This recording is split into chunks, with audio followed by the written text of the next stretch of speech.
بسم الله الرحمن الرحيم نحمده ونصلي ونسلم على رسولنا الكريم أما بعد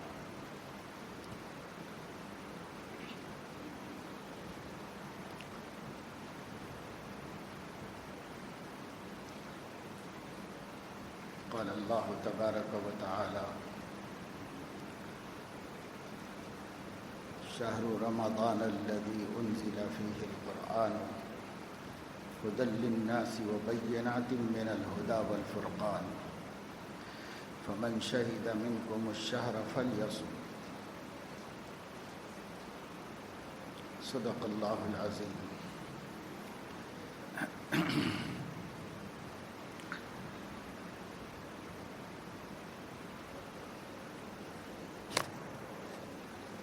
اگلے جمعے سے قبل انشاءاللہ تعالی یہ مہینہ ختم ہو کر رمضان کا مبارک مہینہ آغاز ہوگا، شروع ہوگا. اس لیے اس وقت وہ یاد دہانی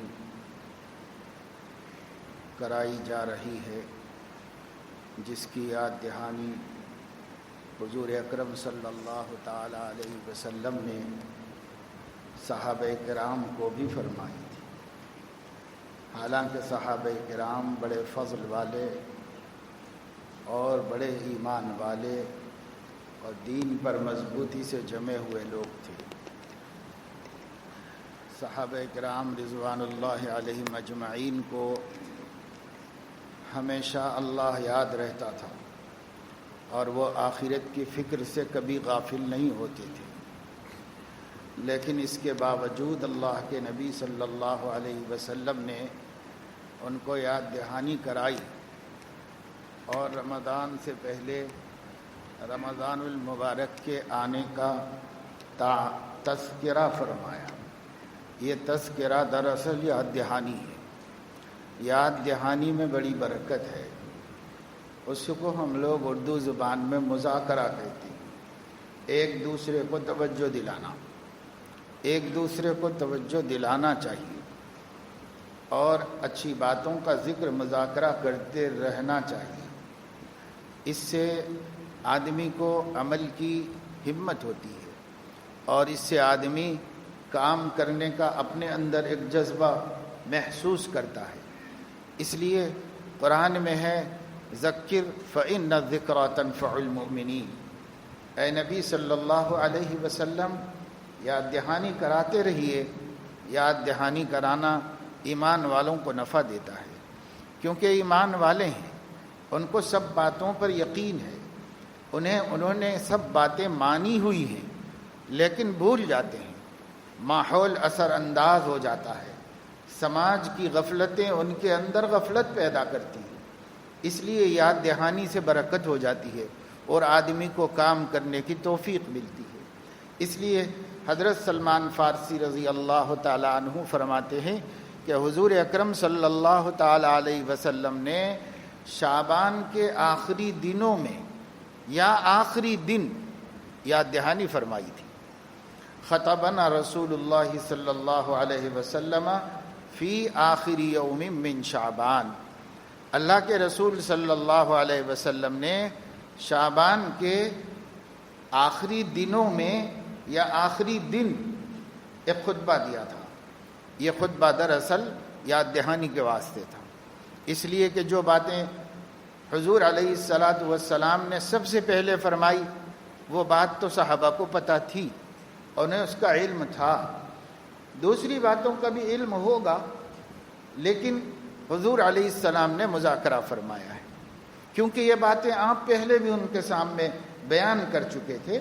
صحابہ کو از خود تو کوئی بات نہیں معلوم تھی، دین کی جتنی باتیں معلوم تھیں وہ آپ صلی اللہ علیہ وسلم کے بتانے سے معلوم تھی. اس لیے صحابہ کرام کو حضور صلی اللہ علیہ وسلم ایک دفعہ بتا کے چھوڑ نہیں دیتے تھے، یاد دہانی کراتے رہتے تھے.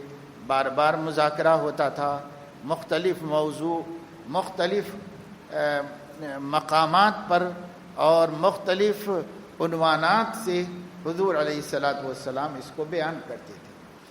چنانچہ اس خطبے میں فرمایا، لوگوں ایک عظیم مہینہ تمہارے قریب آ چکا ہے، قد اظلکم شہر عظیم، ایک عظیم زبردست مہینہ، عظمت والا مہینہ، عظمت، تعظیم، احترام اور اللہ کی نظر میں خصوصیت رکھنے والا مہینہ، یہ آپ لوگوں کے قریب آ چکا ہے۔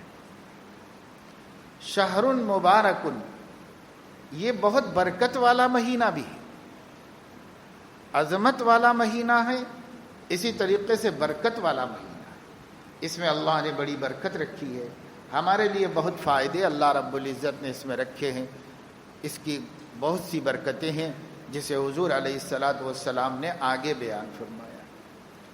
لیکن پہلے مختصراً یہ فرمایا کہ لوگوں ایک عظمت والا مہینہ، برکت والا مہینہ، اور ایسا مہینہ جس میں ایک رات اللہ نے مخفی رکھی ہے جو 1000 راتوں سے بہتر ہے۔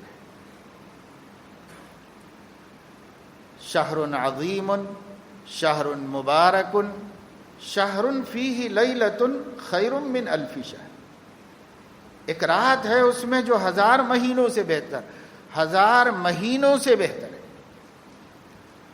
کوئی آدمی 1000 مہینے عبادت نہیں کر سکتا، لیکن ایک رات ایسی ہے رمضان میں کہ اگر وہ رات تمام عبادت کر لے تو 1000 مہینے عبادت کرنے کے برابر ہے۔ حالانکہ اسے 1000 مہینے کی مہلت دی جائے اور عبادت کرنے کا حکم دیا جائے تو بھی اسے اتنی طاقت نہیں ہے کہ وہ 1000 مہینے تک عبادت کرتا رہے، اتنی طاقت بندے میں نہیں ہے، وہ ہمت ہار جائے گا، وہ نہیں کر سکے گا۔ تو اللہ رب العزت نے 1000 مہینوں کو تھوڑے وقت میں محدود کر دیا، ایک ہی رات میں محدود کر دیا۔ ایک رات بڑی سے بڑی ہوگی تو 12 گھنٹوں کی ہوگی، ایک رات میں اللہ نے اس کو محدود کر دیا ہے، اور 1000 مہینے پھیلے ہوئے ہیں، اسے سکیڑ دیا جائے، اسے سمیٹ لیا جائے تو مختصر ہوتے ہوتے ہوتے ایک رات میں۔ حضور علیہ الصلاۃ والسلام نے فرمایا یہ ایک رات عبادت کرنا 1000 مہینے عبادت کرنے کے برابر ہے۔ اور یہ بات تو خود قرآن میں فرما دی گئی ہے جس میں ذرا شک شبہ کی گنجائش بھی نہیں ہے۔ قرآن میں اللہ رب العزت ارشاد فرما رہے ہیں، انا انزلناہ فی لیلۃ القدر وما ادراک ما لیلۃ القدر لیلۃ القدر خیر من الف شہر، ایک مہینے نہیں، 1000 مہینوں سے بھی بہتر، 1000 مہینوں سے بڑھ کر ایک رات ہے، اس کو اللہ نے یہ مقام عطا فرمایا ہے۔ اور مختصر کرے کوئی آدمی کمزور ہو، ضعیف ہو، بیمار ہو، تو حضور اکرم صلی اللہ علیہ وسلم نے ارشاد فرمایا ہے، جس شخص نے عشاء کی نماز جماعت سے پڑھی اسے آدھی رات عبادت کا اجر ملتا ہے، اور اگر صبح کی نماز بھی اگلے دن جماعت سے پڑھ لی تو اسے باقی آدھی رات عبادت کا ثواب ملتا ہے۔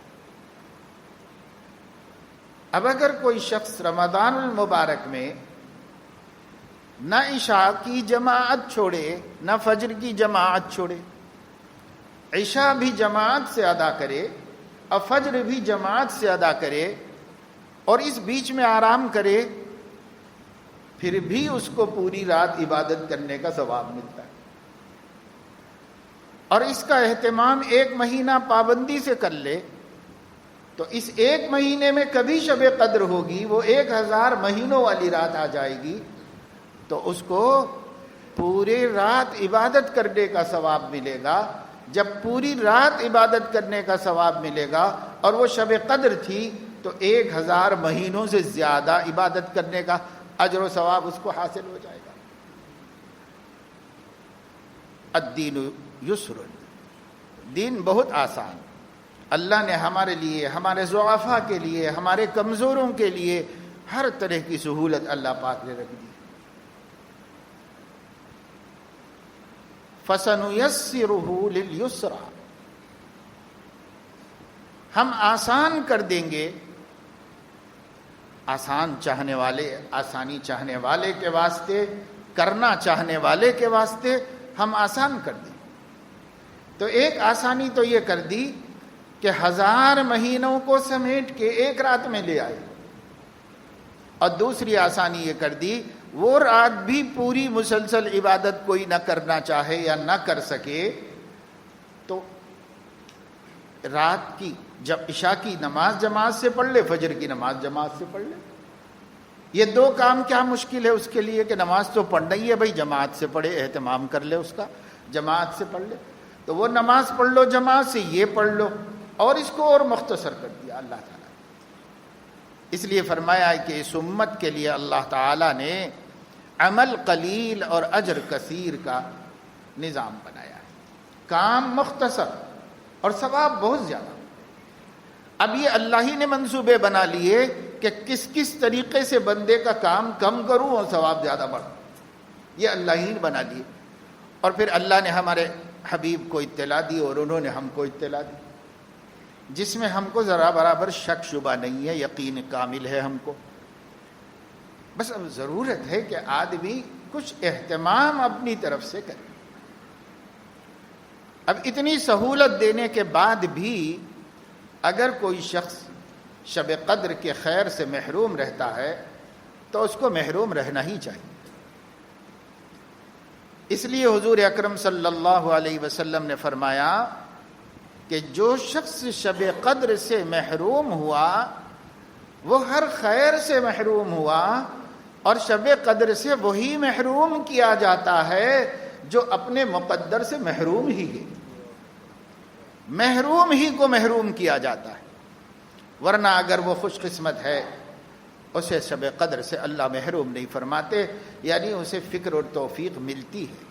اب اگر کسی شخص کو رمضان المبارک کی فکر بھی نہ ہو اور رمضان المبارک کی خصوصیات سے فائدہ اٹھانے کی فکر بھی نہ ہو تو وہ خود سمجھ لے کہ وہ محروموں میں ہے، بدنصیب انسان ہے، دولت مند ہو، پیسے والا ہو، کتنا ہی ارب پتی ہو، کاروبار، بزنس، محلات، اثر رسوخ، اقتدار، کچھ بھی رکھتا، بادشاہ وقت کیوں نہ ہو، اگر اسے فکر نہیں رمضان کی اور رمضان والے اعمال کی تو وہ محروم ہے، محروم اور بدنصیب ہے۔ اس کی دولت اس کے نصیبے کی علامت نہیں ہے، اس کا ملک، اس کی حکومت اس کے خوش قسمت ہونے کی علامت نہیں، اس کا تخت، اس کے تاج اس کی خوش قسمت ہونے کی علامت نہیں ہے، اس کا رمضان اور رمضان والے اعمال سے بے خبر اور غافل رہنا اس کے بدنصیب ہونے کی نشانی، بدنصیب ہے، بدقسمت انسان ہے۔ یہ اللہ کے نبی فرما رہے، ان کا فرمانا اعتبار رکھتا ہے۔ دنیا کیا کہتی ہے کہتی رہنے دو، دنیا کے کہنے سے بھلا برا نہیں ہو جائے گا، برا بھلا نہیں ہو جائے گا۔ ساری دنیا مل کر کسی بھلے کو برا کہے تو برا نہیں ہو جائے گا، اور ساری دنیا مل کر کسی برے کو بھلا کہے تو بھلا نہیں ہو جائے گا۔ لیکن ایک زبان ہے جو کسی چیز کو بھلی کہہ دے تو وہ بھلی ہی ہے، بری نہیں ہو سکتی، اور وہ کسی چیز کو بری کہہ دے تو وہ بری ہی ہے، بھلی کبھی نہیں ہو سکتی، اور وہ زبان سیدنا محمد الرسول اللہ صلی اللہ علیہ وسلم کی زبان ہے۔ اس لیے انہوں نے یاد دہانی کرائی صحابہ کرام کو، لوگوں رمضان قریب آ گیا ہے، قد اظلکم، تمہارے اوپر سایہ فگن ہے، بس آج کل میں شروع ہو جائے گا۔ یہ مہینہ عظمت والا ہے، تعظیم کرو، یہ مہینہ برکت والا ہے، برکتیں حاصل کرو۔ تعظیم کیسے کی جاتی ہے؟ بہت سے قومیں ہیں اپنے اپنے طور سے تعظیم کرتے ہیں۔ بعض قوموں میں تعظیم کرنے کا طریقہ یہ ہے کہ بھئی اس کی کوئی شکل شباہت بنا دیتے ہیں، اور اس کو اپنے سامنے رکھ دیتے ہیں، اس پہ پھول مالائیں چڑھا دیتے ہیں، اس کے ہاتھ میں اس کے سامنے ہاتھ جوڑ لیتے ہیں اور سمجھتے ہیں کہ ہم نے تعظیم کر لی ہے۔ اگر یہ رمضان ہمارے برادران وطن کو مل جاتا تو وہ اس کی ایک تصویر بنا لیتے، اپنے وہم سے، اپنے خیال سے ایک اچھی سی تصویر اس کی بنا لیتے، اس تصویر کو اپنے گھر میں لگا لیتے اور 1 مہینے تک اس کو پھول مالائیں چڑھا کر، اس کے سامنے نذرانے رکھ کر، اس کے سامنے آداب بجا لا کر، ہاتھ جوڑ کر، آنکھیں بند کر کے، گیان دھیان کر کے سمجھتے کہ ہم نے تعظیم کر لی ہے۔ لیکن اسلام میں تعظیم کا کیا یہ تصور ہے؟ اسلام میں تعظیم کا یہ تصور نہیں۔ اسلام کہتا ہے یہ مہینہ عظمت والا ہے تو تعظیم کرو۔ تعظیم کیسے کرو؟ اس مہینے میں اللہ کو ناراض کرنا کا والا کام مت کرو، جس کام سے اللہ ناراض ہوتے ہیں وہ مت کرو۔ ہمارے اللہ کی کوئی شکل و شباہت نہیں، ہمارے اللہ کی کوئی کسی نے دیکھا نہیں ہے، کسی کا وہم نہیں گیا، کسی کا فہم نہیں گیا، کسی کی عقل وہاں تک نہیں گئی۔ کیسے ہم اس کا ایک تصور بنائیں گے اور کیسے ہم اس کا ایک خاکہ تیار کریں گے، ایک نقشہ تیار کریں گے؟ اس لیے وہ تو چھوڑو، وہ بیکار کام ہے۔ اللہ کو مانے ہو تو اللہ کا احترام یہی ہے کہ اسے ناراض مت کرو۔ وہ ناراض کیسے ہوتا ہے؟ تو وہ باتیں ہمارے نبی نے بتا دی۔ اچھے کام نہیں کرو تو ناراض ہو جاتا ہے، برے کام کرو تو ناراض ہو جاتا ہے، اچھے کام کرو تو راضی ہو جاتا ہے، برے کام نہیں کرو تو راضی ہو جاتا ہے۔ راضی کیسے ہوتا ہے، ناراض کیسے ہوتا ہے، ہمیں بتا دیا گیا۔ اس لیے رمضان کی تعظیم یہ ہے کہ رمضان شریف میں ہم پہلے سے زیادہ نیکیاں کریں۔ پہلے صرف فرائض پڑھ لیا کرتے تھے، اب نوافل بھی پڑھیں۔ پہلے صرف زکوٰۃ دیا کرتے تھے، اب نفل خیر خیرات بھی کریں۔ پہلے روزانہ تھوڑی تلاوت کرتے تھے، اب بہت زیادہ تلاوت کریں رمضان میں۔ پہلے اللہ کا ذکر مختصر کرتے تھے، رمضان میں اللہ کا ذکر اور زیادہ کرو۔ پہلے خلق خدا کی خدمت اور ان کے ساتھ ہمدردی جتنی بھی کرتے تھے، رمضان میں اس سے زیادہ کر کے دکھاؤ۔ ہر خیر میں اضافہ کرو، ہر نیکی میں اضافہ کرو۔ اب پہلے جتنا گناہوں سے بچتے تھے، رمضان میں اس سے زیادہ اہتمام سے بچو، اس سے زیادہ اپنے کو اللہ کی نافرمانی سے دور رکھو۔ تعظیم اسلام میں اس کو کہتے ہیں۔ حرم شریف کی تعظیم تو کیا کریں گے ہم جا کے؟ یہی کریں گے کہ بھائی یہ مبارک جگہ ہے، یہاں اللہ کی اور زیادہ نیکی کرو اور زیادہ گناہوں سے بچو، بس یہی ہے۔ قرآن مجید میں اللہ رب العزت نے ارشاد فرمایا ہے، وَمَن يُرِدْ فِيهِ بِإِلْحَادٍ بِظُلْمٍ نُذِقْهُ مِنْ عَذَابٍ أَلِيمٍ۔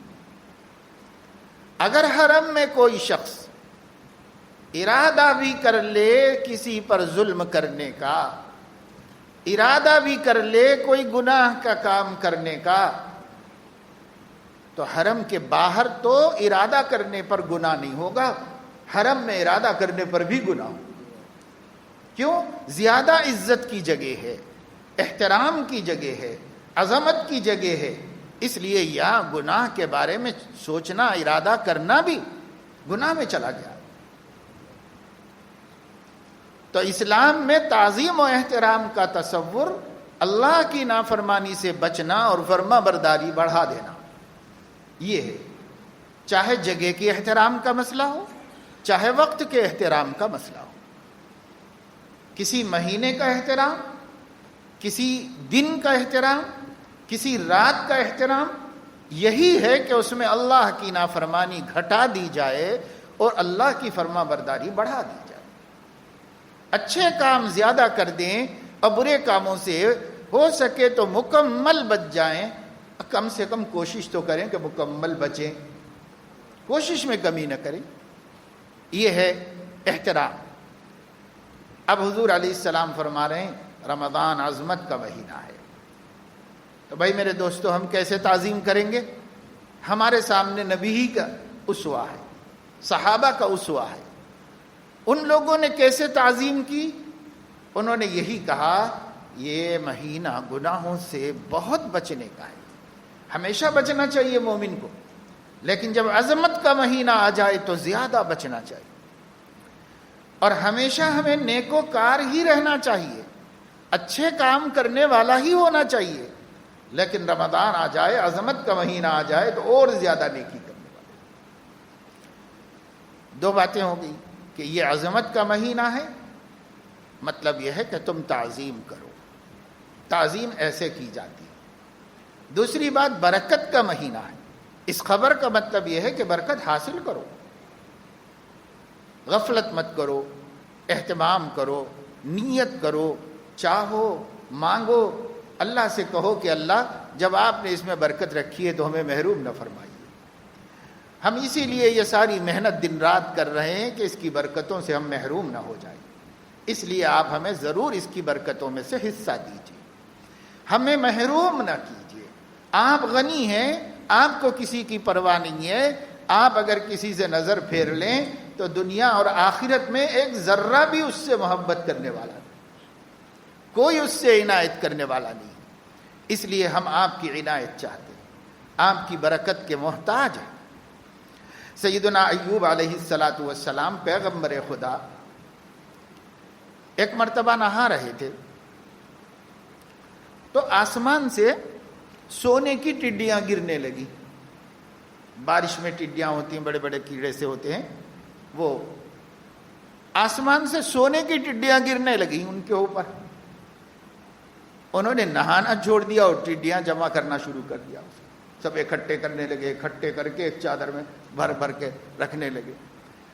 اللہ تعالیٰ نے فرمایا کہ ایوب میرے پیارے، میں نے تمہیں بہت دولت نہیں دے رکھی ہے، مال بھی خوب دیا ہے، اولاد بھی دی ہے، تمہیں خوشحال کر دیا، پھر یہ حرص کیا ہے کہ تم سونا جمع کرنا شروع کر دیں؟ یہ کیا بات ہے؟ انہوں نے کہا کہ اللہ پاک آپ نے مجھے مال اور دولت سے غنی کر دیا ہے، مستغنی بنا دیا ہے، بے شک آپ کی نعمتوں کی میرے پاس کوئی کمی نہیں ہے، خوب دی ہے آپ نے، لیکن میں مال سے تو مستغنی ہو سکتا ہوں، آپ کی برکت سے مستغنی کیسے ہو جاؤں؟ یہ تو آپ گرا رہے ہیں، آپ کی نسبت حاصل ہے، یہ سونے کی وجہ سے نہیں جمع کر رہا ہوں، آپ کی نسبت و برکت کو جمع کر رہا ہوں، برکت سے کیسے محروم میں مستغنی ہو سکتا ہوں؟ میں آپ کی برکت سے مستغنی نہیں ہوں۔ تو اللہ پاک خوش ہوئے۔ تو ایک پیغمبر اللہ کی سب ظاہری باطنی نعمتوں کے باوجود اللہ کی برکتوں سے مستغنی نہیں ہے، ہم تو سراسر محتاج ہیں، ہم کیسے مستغنی ہو جائیں اللہ کی برکتوں سے؟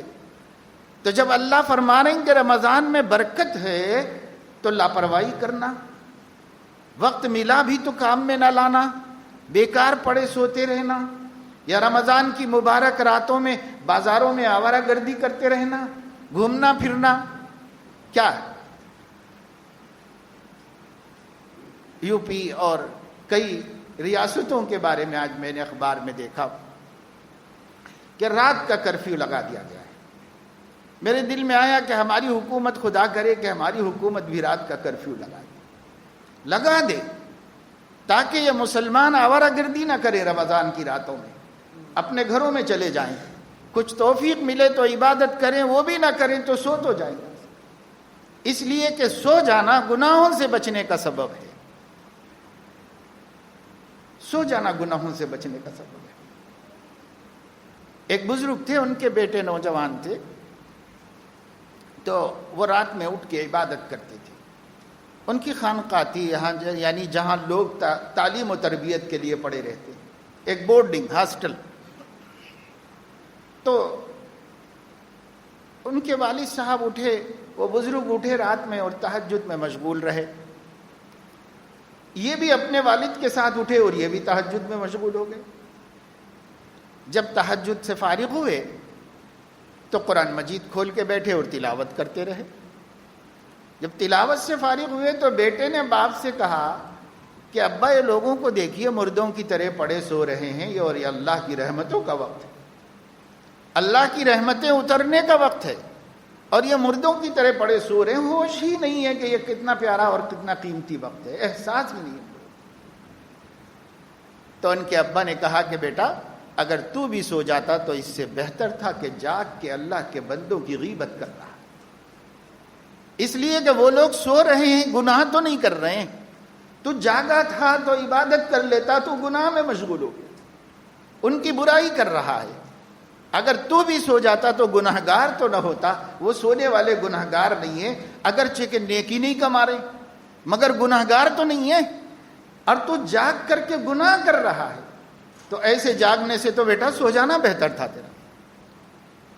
تو ہم لوگوں کا رمضان میں جاگنے سے سو جانا بہتر، کیا جاگ کے کر رہے ہیں؟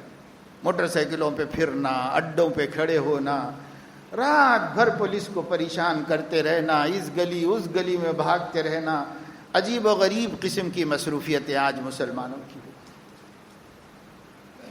ایک والد نے مجھے ایک شہر کے کسی محلے سے فون کیا تھا 1-2 دن پہلے کہ مولانا ہمارے بچے کی مصروفیت کا کچھ کیجئے یا آپ ہی اپنے پاس رکھ لیجئے، ایک ہی بیٹا ہے میرا جوان، لیکن رمضان کی راتوں میں رات بھر گھومتا پھرتا ہے دوستوں کے ساتھ اور دن بھر سوتا ہے، کوئی نیکی نہیں کرتا، آپ اپنے پاس رکھ لیجئے اس کو۔ میں نے کہا اب باپ ہو کر اس کو نہیں سدھار سکے تو میں غیر اس کو کیا سدھار سکوں؟ یہ ایک مومن کی فکر ہے ضرور اپنی اولاد کے لیے، لیکن یہ ایک گھر کا قصہ نہیں، یہ گھر گھر کے جوانوں کا قصہ ہے۔ ہر مبارک رات ان کے حق میں اللہ کے غضب کا سبب بن کے آتی ہے، حالانکہ اللہ نے اس کو مبارک بنایا ہے۔ ایک پیغمبر ہے نہانا چھوڑ کے اللہ کی برکت لوٹ رہے ہیں، اور ایک ہم ہیں کہ برکتیں لینا چھوڑ کر آوارہ گردی کر رہے ہیں۔ اس کو کہہ رہے ہیں کہ رمضان ہے، مبارک مہینہ ہے، غیر کی آنکھیں بھی دیکھتی ہیں، ہم تو غیروں کے بیچ میں رہتے ہیں، ان کی آنکھیں بھی دیکھتی ہیں اور وہ سوچتے ہیں ہمارے تہواروں میں اور مسلمانوں کے تہواروں میں کیا فرق ہے۔ ہم بھی کوئی اچھی رات آتی ہے، کوئی برکت والی نائٹ ہوتی ہے تو ہمارے یہاں بھی یہی آوارہ گردی کرنا ہے، اور محمد الرسول اللہ کی امت کے لیے بھی یہی ہے کہ وہ بھی یہی پھرتے رہی، گھومتے رہے، ہوٹیلنگ کرے، پان کے ڈبوں پہ ٹھہرے، آوارہ گردی کرے، یہاں کھڑے وہاں کھڑے، سگریٹ پھونک رہے ہیں رات تمام، لوگوں میں باتیں کر رہے ہیں، حقہ پارلرز میں بیٹھے ہوئے ہیں، تماشے کر رہے ہیں، غیبتیں ہو رہی ہیں، بدنگاہی ہو رہی ہے، بے پردگی ہو رہی ہے، ہاں ہاں ہی ٹھٹا ہو رہا ہے۔ جو منافقین کی علامت قرار دیا گیا ہے وہ مومنین کا کام کب ہو رہا ہے؟ رمضان میں ہو رہا ہے۔ اللہ اکبر، یہ مہینہ تو گناہوں سے پاک کرنے کے لیے آیا تھا، ہم تو گناہوں میں ڈوبنے کے لیے اس مہینے میں۔ اس لیے حضور کا یہ فرمانا کہ لوگوں یہ برکت کا مہینہ ہے، یہ صرف ایک خبر دینا نہیں ہے بلکہ یہ تعلیم اور یہ دعوت دینا ہے، میرا کوئی امتی اس مہینے کے دنوں میں اور اس مہینے کی راتوں میں برکت سے مستغنی نہ ہو جائے، خدا کی برکت لینے کے جتنے کام ہیں وہ کرتے رہے۔ روزہ رکھنا برکت لینے کا کام ہے، شب قدر کی تلاش برکتیں وصول کرنے کا کام ہے، راتوں میں عبادت کرنا، تراویح پڑھنا، نفلیں پڑھنا، تہجد پڑھنا برکت لینے کا کام۔ سال بھر ہم لوگوں سے اٹھا نہیں جاتا، اکثر لوگ اٹھ نہیں پاتے، پورا اذان تک سوتے ہیں، لیکن رمضان میں تو روزہ رکھنے کے لیے سحر میں اٹھتے ہی اٹھتے ہیں۔ یہی وقت تہجد کا ہے اور وہی وقت سحر کا ہے، اس وقت میں کیوں نہ تہجد بھی پڑھ لی جائے اور سحری بھی کر لی جائے۔ 30 دن تو توفیق ہو جائے گی سال بھر میں، 30 دن کی توفیق بھی معمولی نہیں ہے۔ اگر ہم یہ 30 دن بھی پڑھ لیں، 29 کا مہینہ ہوگا، تب بھی ہمارے نبی نے فرمایا اللہ 30 ہی شمار کریں گے اس کو۔ تو یہ 30 دن ہم کر لیں، اور اس کے بعد شوال کے مہینے میں ہمت کر کے 6 دن اور کر لیں، 6 روزے بھی رکھ لیں، 6 تہجد بھی پڑھ لیں، تو یہ 36 ہو جائیں گے۔ اور ہمارے آقا نے فرمایا جو ایسا کر لے اس کو پورے سال روزے کا ثواب ملے گا۔ پوچھا گیا وہ کیسے؟ تو فرمایا خدا کا قانون ہے 1 کو 10 باندھتا ہے، لہذا 36 کو 360 شمار کرے گا، تم یہ 36 دن اہتمام کر لو روزہ رکھنے تہجد پڑھنے کا، اور اللہ شمار کرے گا 1 سال تک روزے رکھتا رہا، تہجد پڑھتا رہا۔ اب ایسے کریم کا بھی کوئی قدر نہ کرے، اس سے بھی کچھ لینا نہ چاہے، تو اب بد نصیبی ہماری طرف سے ہے کہ اللہ کی طرف سے ہے؟ اللہ کی طرف سے تو کوئی بد نصیبی نہیں، اللہ کی طرف سے تو ہمارا نصیبہ بنانے کا ہر جتن ہو گیا ہے، لیکن بد نصیبی ہماری ہی ہے کہ ہم نے اس کی قدر نہیں کی۔ اس لیے ایک بات فرمائی، یہ عظمت والا مہینہ ہے، تعظیم کرو۔ تعظیم کا طریقہ ہے نیکیاں کرنا، گناہوں سے بچنا۔ یہ برکت والا مہینہ ہے تو برکتیں حاصل کرو۔ برکت کا طریقہ ہے جو خاص اعمال اس مہینے میں دیے گئے ان میں کوتاہی مت کرو، وہ اعمال کے ساتھ اللہ کی برکتیں لوٹتے رہو۔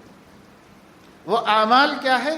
ایک عمل تو شب قدر کی تلاش اور اس کو پانے کی کوشش کرنا ہے۔ دوسرا عمل حضور نے فرمایا کہ اللہ نے اس مہینے کے دن کے روزے فرض کیے، کوئی روزہ نہ چھوڑے۔ ہر عاقل بالغ مومن روزہ رکھے، مرد ہو یا عورت۔ اور عورتوں نے کچھ روزے ان کے چھوٹ جاتے ہیں، غیر اختیاری ہے، مجبوری۔ نمازیں بھی چھوٹتی ہیں، کم سے کم 3 دن اور زیادہ سے زیادہ 10 دن عورتوں کے اپنے اپنے معمول ہوتے ہیں۔ فطری اللہ نے ان کو فطری طور پر ایک مجبوری دی ہے کہ وہ نہ نماز پڑھ سکتے نہ روزہ رکھ سکتے۔ ایسے دن ہر مہینے میں بالغ ہونے کے بعد کم سے کم 3 ہو سکتے ہیں، زیادہ سے زیادہ 10 ہو سکتے ہیں۔ اس کے درمیان بھی کسی کا 1 ہفتہ، کسی کے 8 دن، کسی کے 5 دن، ان لوگوں کو پتہ رہتا ہے۔ ان دنوں میں وہ نماز بھی نہیں پڑھ سکتے، روزہ بھی نہیں رکھ سکتے۔ لیکن اللہ کا کرم ہے کہ نمازیں تو 1 دن کی 5 ہو جاتی۔ اگر کسی عورت کو 3 دن ناپاکی رہتی ہے تو 15 نمازیں اس کی پڑھنی پڑیں گے اس کو، اور اگر 10 دن کسی کو ناپاکی رہتی ہے تو 50 نمازیں پڑھنی پڑیں گی، جو بڑا مشکل کام ہے۔ اللہ تعالیٰ نے اس کو عفو کر دیا، معاف کر دیا۔ ناپاکی کے دنوں کی نمازیں عورت کے لیے معاف ہے، اسے واپس پڑھنے کی ضرورت نہیں۔ لیکن روزے زیادہ سے زیادہ 10 ہوں گے، 3 ہوں گے یا 10 ہوں گے، اس کے بیچ میں ہوں گے، تو یہ رکھنا کیا مشکل کام ہے۔ آگے رمضان آنے تک 11 مہینے ہیں، روزے زیادہ سے زیادہ 10 چھوٹیں گے۔ کسی کے 10 بھی چھوٹ جائیں تو 11 مہینے، ہر مہینہ 1 رکھ لے تو اگلے رمضان سے پہلے اپنا حساب کتاب صاف کر لے۔ لیکن آپ جو شادی شدہ ہیں اپنی بیویوں سے پوچھ لو کہ بالغ ہونے کے بعد سے لے کر اب تک ماشاءاللہ رمضان میں روزے رکھے بھی ہوں گے، الحمدللہ اکثر گھرانوں میں روزہ رکھنے کا اہتمام ہوتا ہے، تو انہوں نے روزے رکھے بھی ہوں گے، تو بھی یہ جو مجبوری کے چھٹے ہوئے روزے ہیں بلوغ سے لے کر کے اب تک کے رمضانوں کے کیا ادا کر چکے ہیں، یا ذمے میں باقی رکھتے چلے جا رہے ہیں، کھاتا بڑھتے چلے جا رہا، بڑھتے چلے جا رہا۔ پوچھ لو، کیونکہ انہیں دھیان نہیں گیا ہوگا، توجہ نہیں ہو رہی ہوگی۔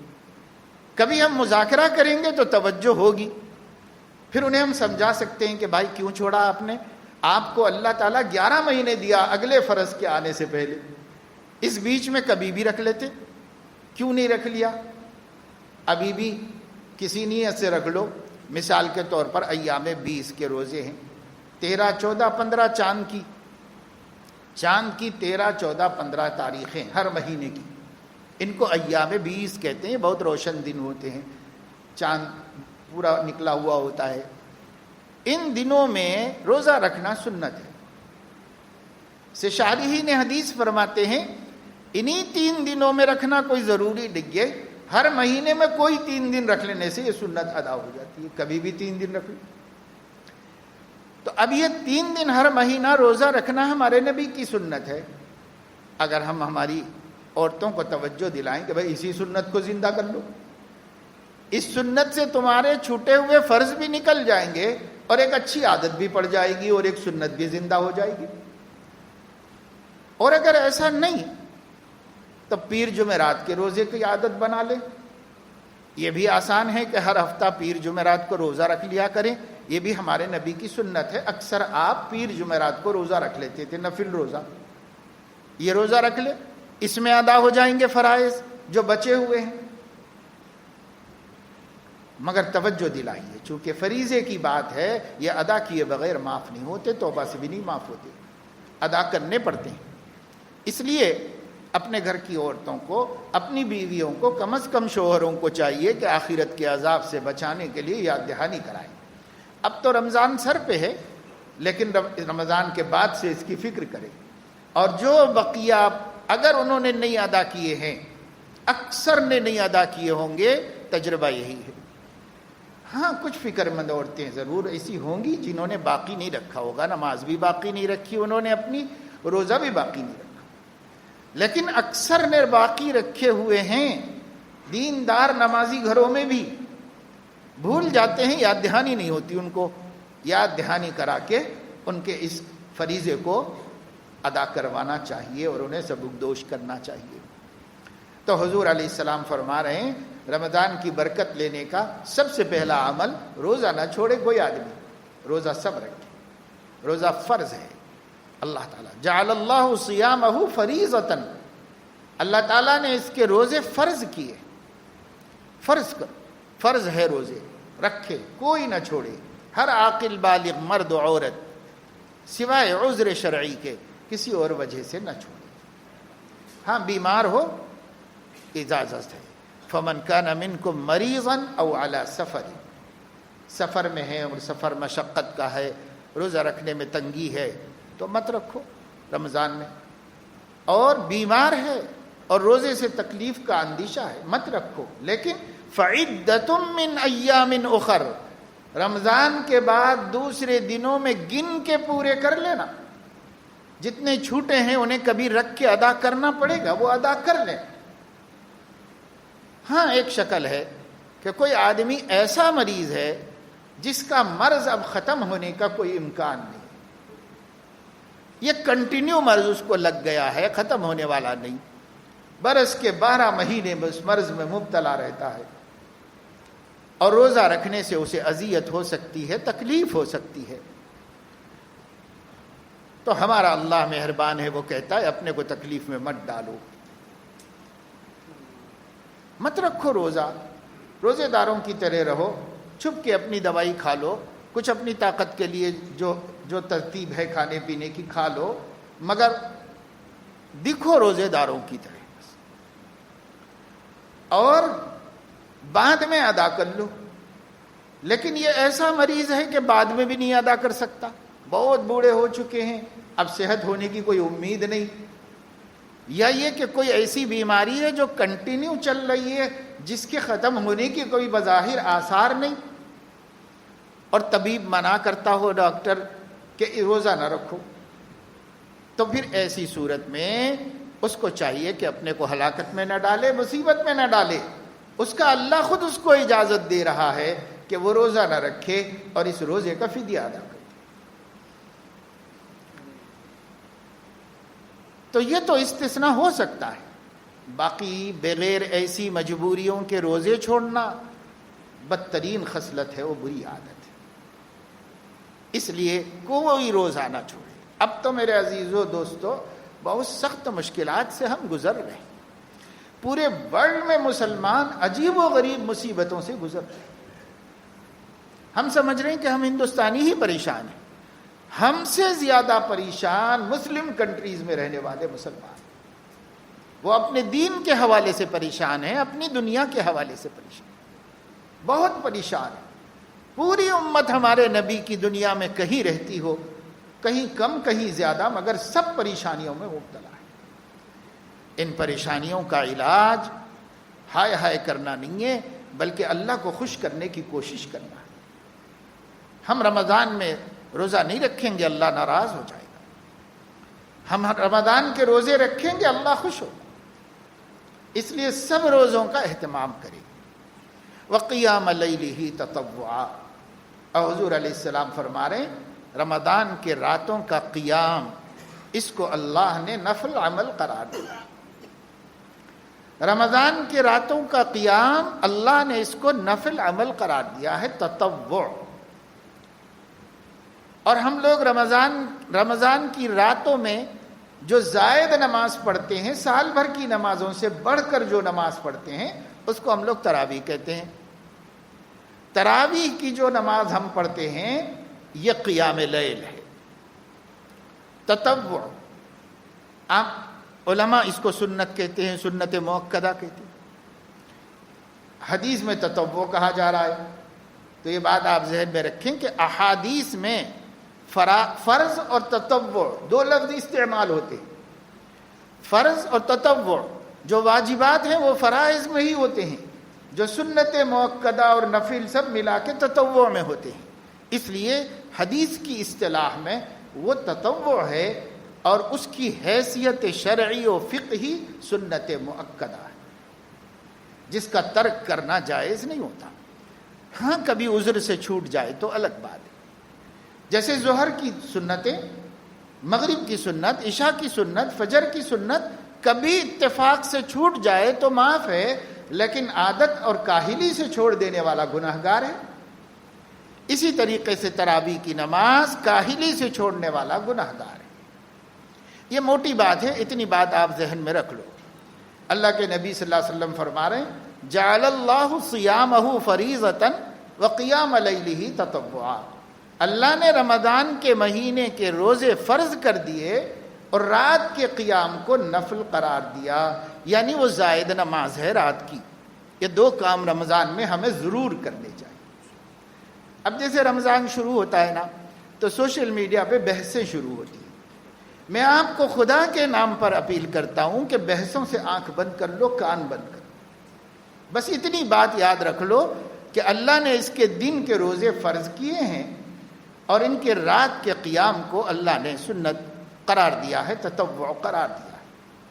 تطوع سنت کو بھی کہتے ہیں، تطوع نفل کو بھی کہتے ہیں، جو بھی ہو اللہ نے قرار دیا ہے۔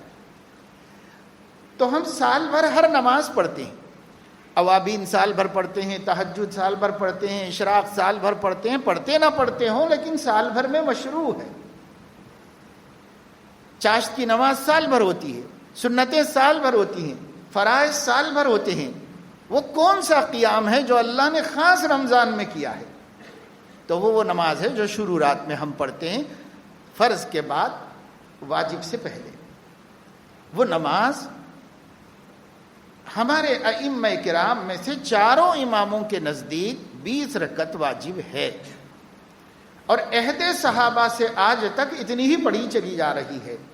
اس پر تاریخ مرتب کی گئی ہے، کتابیں لکھی جا چکی ہیں، عرب علماء نے، عجم علماء نے لکھ دیا، عہد صحابہ سے آج تک 20 رکعت پڑھی جا رہی ہے۔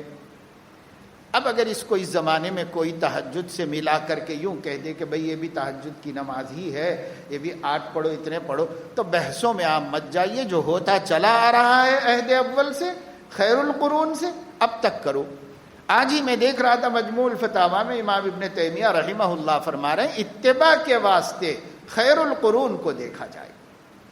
خیر القرون سے بہتر کوئی نہیں ہے جن کی اتباع کی جائے۔ اس لیے خیر القرون میں، عہد صحابہ میں، عہد تابعین میں، تبع تابعین میں، محدثین کے دور میں، حرمین شریفین میں کل سے لے کے آج تک مسلسل یہی سلسلہ ہے۔ اور اس سلسلے کو اب اگر بدل بھی دیا جائے تو بدلنے والے بدل لیں، لیکن جن کو اللہ کے دین سے محبت ہے وہ نہ بدلیں، وہ اسی طریقے سے عمل کرتے رہیں جیسے عمل ہوتا چلا آیا ہے۔ آپ بحث مت کیجئے، بحث میں الجھیے مت، کیا ضرورت ہے؟ ایک کام کو 1400 سال سے امت کرتی چلی آ رہی ہے، آج ہمیں بحث کی کیا ضرورت ہے؟ کیوں سوال اٹھ رہا ہے کہ کتنی پڑھی جائے؟ کیوں سوال اٹھ رہا ہے کہ پڑھی جائے کہ نہ پڑھی جائے؟ کیوں اٹھ رہا ہے یہ سوال؟ اس سوال ہی کو سنو مت، ختم کرو۔ آپ بولو کہ مجھے بات نہیں کرنی ہے اس سلسلے میں، جو بات ہماری امت نے اجماع کر لیا ہے جس بات پر، اس پر ہمیں کچھ نہیں کرنا ہے۔ عوام کا بھی اجماع، علماء کا بھی اجماع، صحابہ کا اجماع، تابعین کا اجماع، محدثین کا اجماع۔ اب ہمیں کیا کرنا ہے؟ کیوں بحث کرنا، کیوں بات کرنا ہے؟ ارے بابا تھوڑی موٹی عبادت کر لیتے ہو وہ کر لو، اب اس میں بحثیں مت کرو۔ کر لو اور اپنی آخرت بنا لو۔ اگر اللہ قیامت کے دن 8 ہی فرمائے گا تو 12 بڑھ کے رہیں گے، کام آئیں گے، کہیں نہیں جائیں گے، اس لیے کہ وہ نفلیں ہیں۔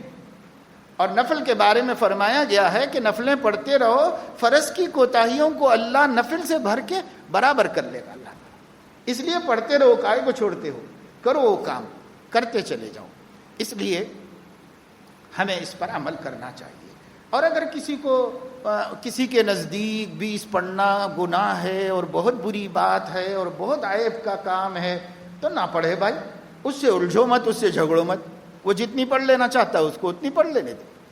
مگر آپ کو میں یہ کہتا ہوں کہ جو چیز خیر القرون سے اب تک چلی آ رہی ہے اسے دین سمجھا گیا، اسے رمضان کی عبادت سمجھا گیا، اسے رمضان کی راتوں کو زندہ رکھنے کا وسیلہ بنایا گیا، اس میں اللہ کی کتاب کو سننے کا ذریعہ بنایا گیا، اس کو مت چھوڑو، اسے اسی طرح جاری رکھو۔ کوا چلا ہنس کی چال، اپنی چال بھی بھول گیا۔ اس لیے کسی اور کو مت دیکھو، اپنے بڑوں کو دیکھو، بزرگوں کو دیکھو۔ اور بعض لوگ کہیں گے بزرگوں کا اتباع کرنا قرآن میں منع ہے، تو یاد رکھو قرآن کی سب آیتیں جو یہ مضمون بیان کرتی ہیں وہ کفار اور مشرکین بڑوں کو منع کرنے کی اتباع کرنے سے منع کرتی ہیں، ایمان والوں، صحابہ اور تابعین اور انبیاء کی اتباع سے نہیں منع کرتی۔ ان کا اتباع ہے، وہ انسان ہے۔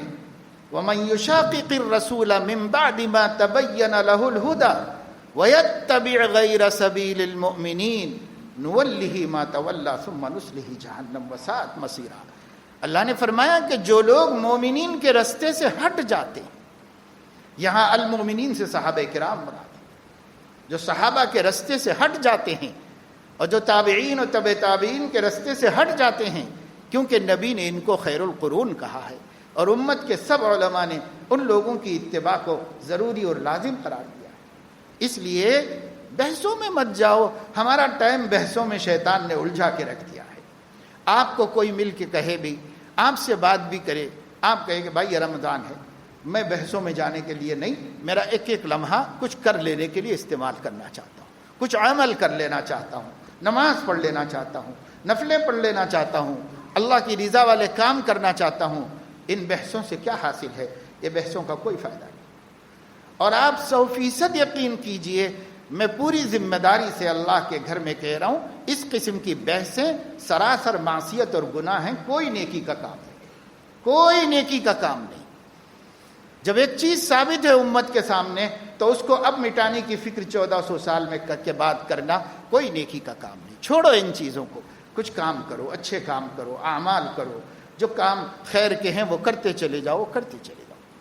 اب اگر کوئی آپ کو لا کر حدیث بتائے اور یوں کہے کہ آپ کا حدیث پیش کر رہے ہیں، تو آپ یہ بولو کہ جن لوگوں کا ہم اتباع کر رہے ہیں، جن خیر القرون سے لے کے اب تک کی تاریخ میں ہم جن کی اتباع کرتے چلے آئے ہیں، یہ حدیثیں آپ سے زیادہ وہ جاننے والے ہیں۔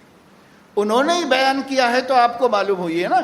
اگر وہ نہ بیان کرتے تو تمہارے تک کون پہنچاتا؟ کیا وحی آتی تمہارے اوپر؟ یہ حدیثیں انہوں نے ہی بیان کی ہیں، جو 20 رکعت پڑھتے تھے انہوں نے ہی بیان کی، لہذا ان کا بیان اپنی جگہ پر ہے، اور ان لوگوں نے جو عمل کے لیے اختیار کیا ہے وہ زیادہ ہمارے لیے قابل عمل اور قابل قدر اور قابل قبول ہے، اس لیے اس کو اختیار کرو، بحثوں میں مت جاؤ۔ ایسا نہیں ہے کہ جو حدیث آج آپ کو کوئی بتا رہا ہے بخاری میں، مسلم میں، ابو داؤد میں، یہ حدیث خود اب مسلم کو نہیں معلوم تھی، یہ حدیث کیا امام بخاری کو نہیں معلوم، یہ حدیث کیا ابو داؤد کو نہیں معلوم، یہ حدیث تو انہوں نے ہی بیان کی تو ہمیں معلوم ہوا نا ان لوگوں کا عمل کیا ہے۔ کیا امام شافعی، امام ابو حنیفہ، امام مالک اور امام احمد ابن حنبل معمولی قسم کے محدثین ہیں؟ اللہ نے ان کو حدیث کا جو علم دیا تھا اور نبی کی سنتوں کی جو معرفت دی تھی اور اس پر عمل کا جو شوق دیا تھا، اس کا کروڑواں درجہ بھی آج ہم کو نصیب نہیں، اس کا کروڑواں درجہ بھی نصیب نہیں ہے۔ پارسا بننے کی فکر نہ کریں، زیادہ پارسا نہ بنیں، محدثین علماء اور فقہا سے زیادہ دیندار بننے کا شوق نہ کریں، بن نہیں سکتے الٹے لٹک کے بھی۔ اس لیے وہ جو ان حضرات نے کیا اور کہا ہے اور ہم تک پہنچایا ہے، اس کو اختیار کرو، اس پہ چلو، یہ بحثوں میں مت پڑو، اپنی عاقبت برباد مت کرو، اپنی آخرت خراب مت کرو۔ اللہ مجھے آپ کو سب کو آنے والے مبارک مہینے کی کما حقہ قدر کرنے کی توفیق عطا فرمائے. آمین. وآخر دعوانا